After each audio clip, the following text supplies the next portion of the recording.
Muy buenas tardes, ingeniero Miguel y compañeros presentes. Somos el grupo número 4 y está conformado por Mora Morán Ginger, Sornosa Villón Milena, Zambrano Anthony y quienes habla Rosado Alcevera Alexandra. El tema del cual les vamos a hablar es sobre la primera aplicación de las NICs y las NIC, el estado de cambio de patrimonio neto y el estado de flujo de efectivo. Yo les voy a hablar sobre las NICs, las normas internacionales de información financiera. Estos son estándares para garantizar una información financiera transparente y precisa en el ámbito global. El objetivo de esta norma es reflejar la imagen fiel de las operaciones y la situación financiera de las empresas. Al aplicar el lineamiento establecidos por las NICs, estandarizan los principios de contabilidad para facilitar el análisis de los estados financieros. Aplicación de las NICs en el mundo. Las NIC comprenden un lenguaje universal en el mundo empresarial, donde la información se presenta relevante, comparable y verificante, y esto hace atractiva a las empresas en el mundo. Aplicación de las NICs y NIC en el Ecuador. Las normas de información financiera en Ecuador están compuestas por 25 normas internacionales de contabilidad, vigentes 5 interpretaciones a las NIC, 16 normas internacionales de información financiera y 14 interpretación de las normas internacionales de información financiera. La correcta aplicación de los estándares internacionales les permite a las empresas incluso poder participar en licitaciones públicas y acceder a créditos financieros de mayor valor. Analizaremos la primera norma internacional de la contabilidad, conocida también como la NIC 1. En esta establecen lineamientos generales para la presentación de los estados financieros anuales que hacen las empresas, sus accionistas y otros interesados como instituciones financieras que han prestado fondos. La NIC 1 nos indica que existen 5 componentes obligatorios. Estos elementos son el estado de situación financiero, el estado de resultado, el estado de flujo de efectivo, el estado de cambios de patrimonio y notas explicativas. Todos estos elementos deben proveer información de 2 periodos consecutivos, es decir, el año actual y el año anterior. En el balance general que nos permite apreciar la situación financiera de la empresa debe contener 3 elementos básicos: activos, pasivos y patrimonio, de acuerdo al marco conceptual de las normas internacionales de información financiera de la NIF. Muchas gracias. Lo que es hablar lo que es el estado de cambio de patrimonio neto. Lo que nos dice que este estado de cambio en el patrimonio neto es igual a otro estado financiero, que suministra información sobre los movimientos de la variable de fondo. También nos dice, lo que es el patrimonio neto, se refiere a los cambios de patrimonio neto en lo que es uno de los estados financieros contables que pueda reflejar los movimientos que afectan dicho patrimonio durante un ejercicio económico. Y también el estado de cambio en el patrimonio neto lo conforma una serie de anotación que contable aparece en una tabla. Dentro de esto también aparecen los cambios que se producen en la empresa que afectan a su patrimonio. En dicho tiene 2 partidas en el estado de ingresos y gastos reconocido en los estados totales de cambio de patrimonio. También nos dice que dentro de esto de patrimonio se encuentra reflejado los estados de cambio en el patrimonio que se debe incluir el resultado del ejercicio, cada una de las partidas de ingreso o gasto directamente en el patrimonio, el total de ingreso o gasto del ejercicio atribuye o atribuible a los propietarios de la empresa o participantes. También dentro de esto dentro de este patrimonio de cambio, nos habla lo que es la ICNIC 1, que se refiere que ofrecen dos alternativas según que el contenido incorpore un mayor o menor grado de detallando a que las empresas la información pueda ser notable en los estados financieros. Dentro de esto tenemos el estado de muestra, solo el cambio en el patrimonio neto que no tiene su origen de transacción, sino que también traslada esta información. En el estado de este estado también nos muestra que detalladamente todos los cambios habido a su largo periodo en el patrimonio neto en un margen en el cual sea su origen. Gracias.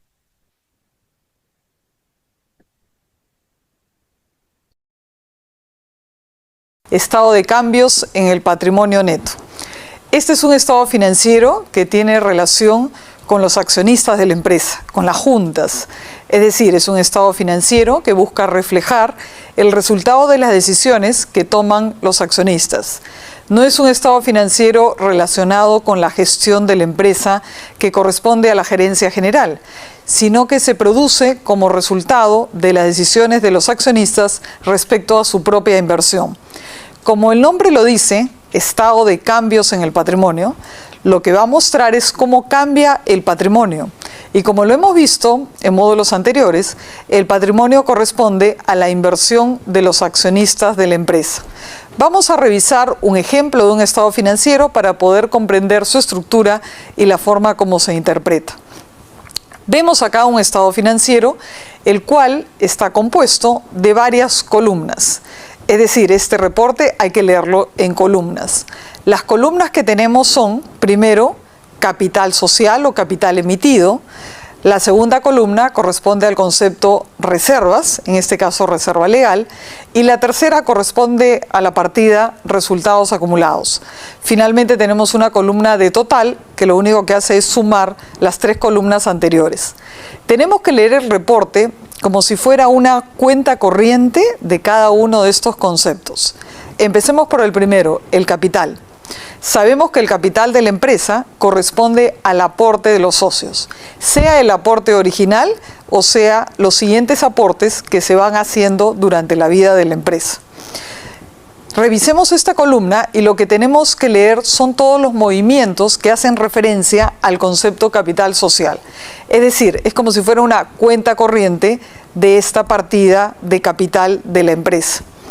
Vemos que empezamos con un saldo inicial al iniciar este año de 1.654.000 unidades monetarias. Vemos también que hay un incremento de 100.000, producto de un aporte de capital que han hecho los socios. Más adelante también vemos otra cifra, 138.177. Esta cifra corresponde a un concepto que se llama capitalización patrimonial y que proviene, en este ejemplo, de aumentar el capital producto de haber disminuido las utilidades y haberlas convertido en parte del capital de la empresa. Y terminamos con un capital de 1.892.177 en nuestro ejemplo. Es decir, lo que tenemos que revisar a través de la columna capital social son todos los incrementos o disminuciones producto de las decisiones societarias. Recordemos que cuando hablamos de la palabra capitalizar, significa que el capital aumenta por alguna razón. En este ejemplo, la razón del aumento del capital corresponde a la capitalización de utilidades. Pero también podríamos tener otras fuentes de capitalización, sean reservas, sean deudas, por ejemplo, podríamos capitalizar deudas y convertir a un acreedor en accionista de la empresa. Cada vez que el capital aumenta, se generan más acciones en el caso de una sociedad anónima y estas acciones son distribuidas a los respectivos accionistas. Recordemos también que el concepto capital en una sociedad anónima, si bien está reflejado en acciones, estas acciones se valorizan a lo que llamamos el valor nominal de las acciones, que es un valor referencial, arbitrario, determinado por los propios accionistas de la empresa. La segunda columna se refiere al concepto reserva, en este caso, reserva legal en particular. Empezamos con un saldo inicial de 92.000 y vemos un incremento de 153.531 y terminamos con un saldo de 245.531. Es decir, la empresa ha habido incrementada la reserva. En este caso, como decíamos, es la legal y las normas legales en los diferentes países hacen referencia a un porcentaje de las utilidades generadas en cada periodo que tienen que ser guardadas y mantenidas en la empresa bajo la forma de una reserva. Una reserva que va a permitir una reinversión de utilidades en la empresa y que más adelante puede ser utilizada para diferentes fines en los negocios. En nuestro caso, hemos considerado una reserva legal equivalente al 10% de la utilidad generada en el periodo. La utilidad en este año es 1.535.310 y la reserva corresponde al 10% de esta utilidad neta en el periodo. Observen que la reserva está calculada sobre la utilidad generada en el periodo. No se refiere a un cálculo sobre las utilidades acumuladas o generadas en periodos anteriores. La última columna, resultados acumulados, es un concepto que hace referencia a todas las utilidades o pérdidas que han generado las empresas durante toda su vida y que no han sido todavía distribuidas a los accionistas.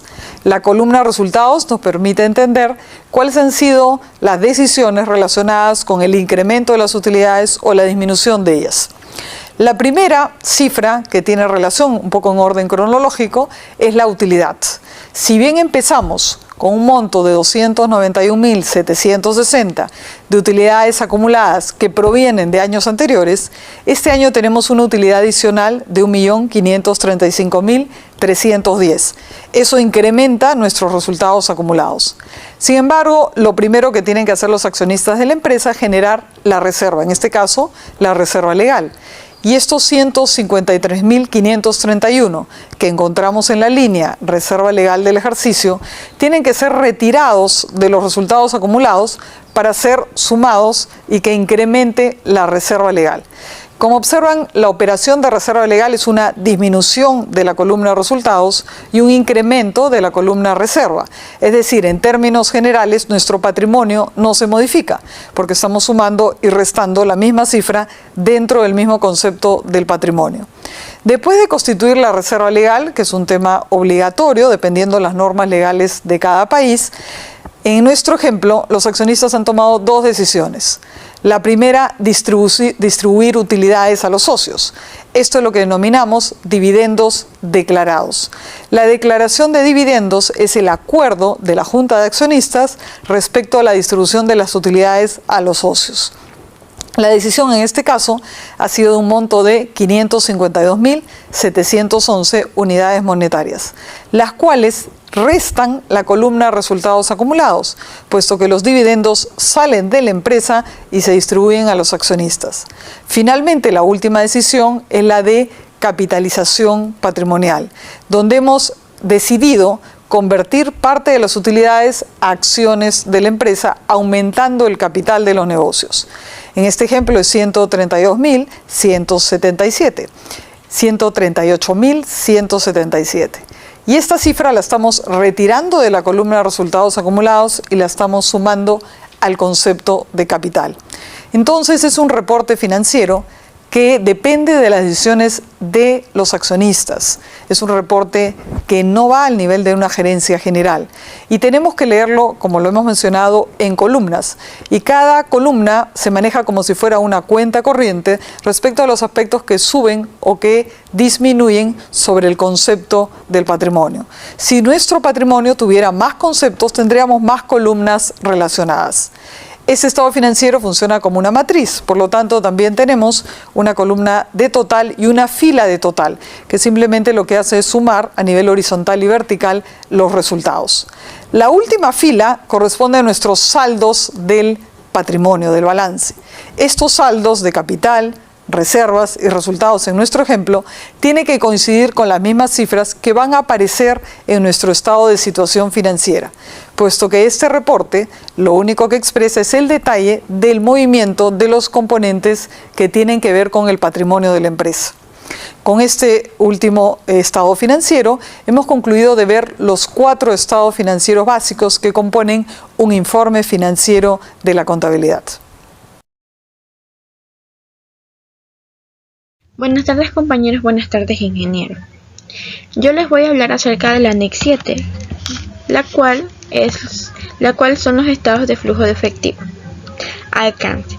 Las entidades deben confeccionar un estado de flujo de efectivo de acuerdo con los requisitos establecidos en esta norma y deben presentarlo como parte integrante de sus estados financieros para cada periodo en el que sea obligatoria la presentación de estos. El estado de flujo de efectivo, cuando se usa juntamente con el resto de los estados financieros, suministra información que permite a los usuarios evaluar los cambios en los activos netos de la entidad. Su estructura financiera, es decir, aquí va a incluir lo que es la liquidez y la solvencia, y su capacidad para mejorar tanto los importes de las fechas de cobros y también así la de los pagos, a fin de adaptarse a la evolución de las circunstancias y a las oportunidades que se puedan presentar. Objetivo.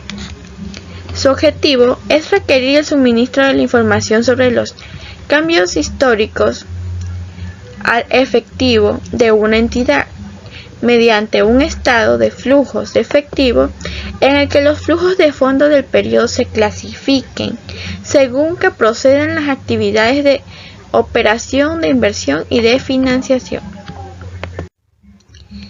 El estado de flujo de efectivo se clasifica en 3 actividades de las empresas. La primera actividad es la actividad operativa, la segunda la actividad de inversión y la tercera la actividad de financiamiento. Actividades operativas. Las actividades principales de la empresa son las ventas, las compras, producción y los salarios. Actividades de inversión. Actividades de inversión para obtener beneficios en el futuro. Las principales son compra y venta de activos financieros, compra y venta de mejora de activos fijos. La tercera es actividades de financiamiento. Actividades para juntar dinero de agentes externos. Por ejemplo, aquí tenemos la emisión de acciones o bonos y los préstamos bancarios. Estos son ejemplos, es decir, cuando tenemos un flujo positivo operativo, es decir, que cuando vamos a cobrar una venta, la empresa va a cobrar la venta al cliente. Aquí está, como pueden observar, son $5,000, es decir, que vamos a tener una actividad operativa positiva. Asimismo, abajo tenemos cuando invertimos en una máquina,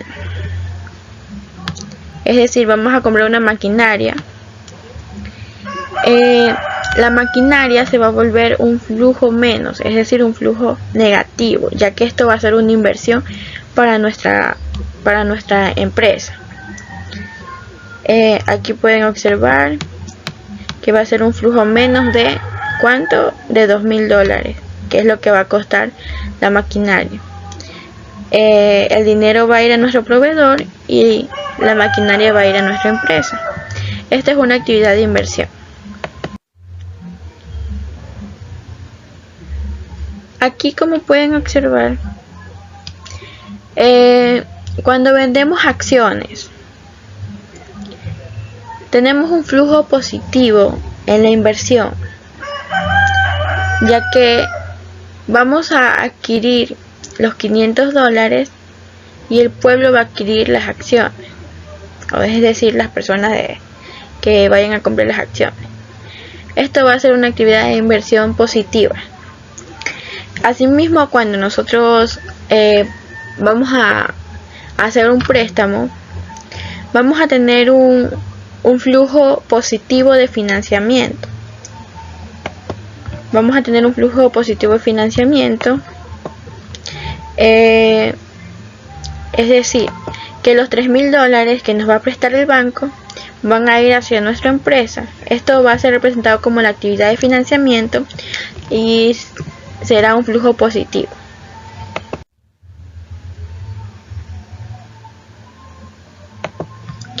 En este caso, cuando vamos a devolver el préstamo, es decir, cuando vamos a cancelar, vamos a tener un flujo negativo de financiamiento, ya que de nuestra empresa van a salir $2.000 que serán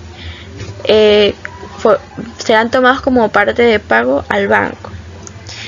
Ahí pueden observar actividad de financiamiento con flujo negativo de $2.000.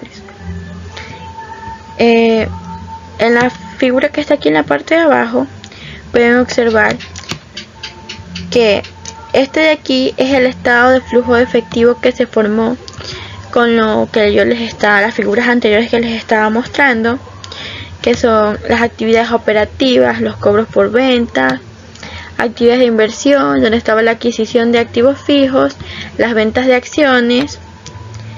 En las actividades de financiamiento estaban los préstamos obtenidos y el pago asimismo de préstamos.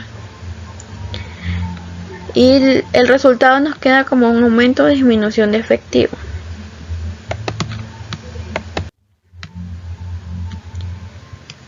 Aquí tenemos unas imágenes para que podamos entender mejor.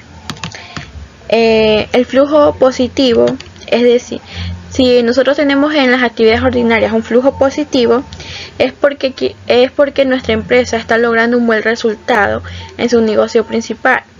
Pero mientras tengamos un flujo negativo, es porque algo necesita que sea corregido. En las actividades de inversión, mientras tengamos un flujo positivo, esto nos quiere decir que la empresa está vendiendo los activos financieros y los fijos. Y si nos resulta un flujo negativo, esto quiere decir que la inversión en activos financieros, o en activos fijos está un poco mal. Aquí tenemos también el último que son las actividades de financiamiento. Si nos muestra un flujo positivo, es porque tenemos un aumento de préstamos tomados de agentes externos como bancos. Y mientras nos muestra un flujo negativo, es que esto se debe a que vamos a estar devolviendo los préstamos, pagando nuestras cuotas, y eso va a ser negativo para nuestra empresa. También tenemos aquí un ejemplo de un estado de flujo de efectivo. Como pueden observar, se clasifican las tres actividades que les mencioné anteriormente: actividades de operación, actividades de inversión y actividades de financiamiento. Conclusiones. Las normas internacionales de información financiera están compuestas por postulados, principios, limitaciones, conceptos, también por normas técnicas generales, normas técnicas específicas, entre otros.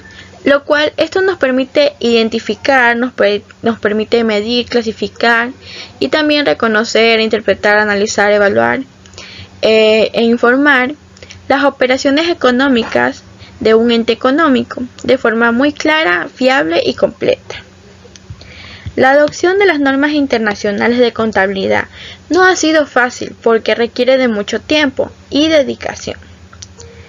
Debido al estudio de culturalización y dedicación necesarios para todo el proceso, la razón de ello es que las NIF no solo comprometen los estándares de contabilidad por sus cambios y también por mejorar, sino que también en su ámbito ambiental, cultural y también tecnológico. Asimismo, también su ámbito legal.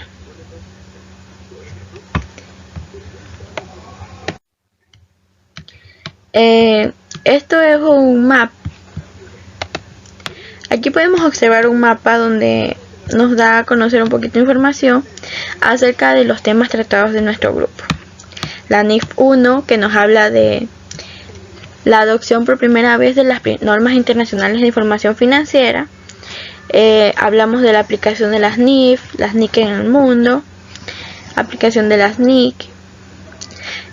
También estábamos mencionando sobre el estado de cambios de patrimonio, que el estado de cambios en patrimonio neto, al igual que los otros estados financieros, suministran información sobre los movimientos de variables. Y también efectivamente la NIC 1 nos ofrece dos alternativas, según que el contenido incorpore un mayor o menor grado de detalle que la empresa prefiera. Parte de información para las notas a los estados financieros. Y el tema que yo les estaba mencionando es el estado de flujo efectivo, el cual suministra la información que permite a los usuarios evaluar los cambios en los activos netos, para modificar tanto los importes como las fechas de cobros y pagos. Y para no perdernos, el estado de flujo efectivo es algo así como en palabras clave, palabras cotidianas, es como el movimiento del dinero, más conocido como eso, movimiento de dinero. No nos olvidemos que el estado de flujo efectivo tiene dos métodos, un método directo y un método indirecto. Esto ha sido todo por esta exposición. Muchas gracias.